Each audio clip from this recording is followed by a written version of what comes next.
Hi guys. So I found this reading to be very interesting, actually, and um, my answer to the question whether we need the increase in doubt and we should question things and we need all these unanswered questions to be around and we need to practice philosophy would definitely be yes. I think that it scares the majority of people, so they kind of ignore it or they just don't have the opportunity that most do, but I mean that some do. But it is definitely necessary, and if anything is ever going to change in the world, we have to ask questions about things that are unknown, that we don't know too much about. Like he mentions enlarging the understanding and like losing certainty to gain wisdom. Yeah, is something I found interesting. Is like I believe that people might just be afraid to not know. Um, so they don't question things that they've been told their whole life.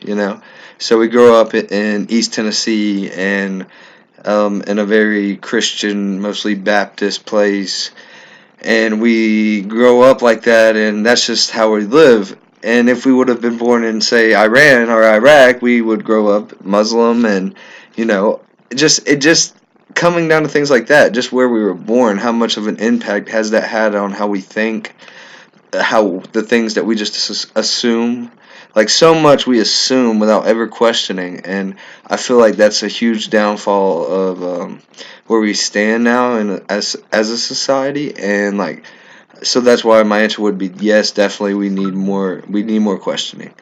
And some more interesting quotes I thought he said, imprisoned in the prejudices derived from common sense.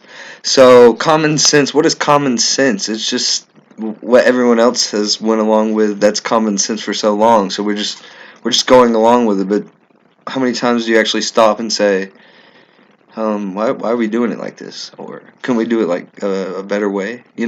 Like just even things like that. And coming down to like when he talks about the different types of men, I feel like you can live your life as a practical man or as instinctive, but in order to do more than just live, I think that your mind is a huge part of that. The body is one thing, but the mind is capable of so much more than the body ever will be able to do. So um, it's exciting, honestly, and I think so. In summary, honestly, my answer would be yes. Increasing doubt is a good thing because it brings up more questions. It opens up more conversations. It makes people not just be sheep and follow what they hear on the news or what they hear from the friend that they saw on Facebook. You know what I mean? So we got to learn to really question things for ourselves. And so I do agree with what he had to say. And I think it was a great read.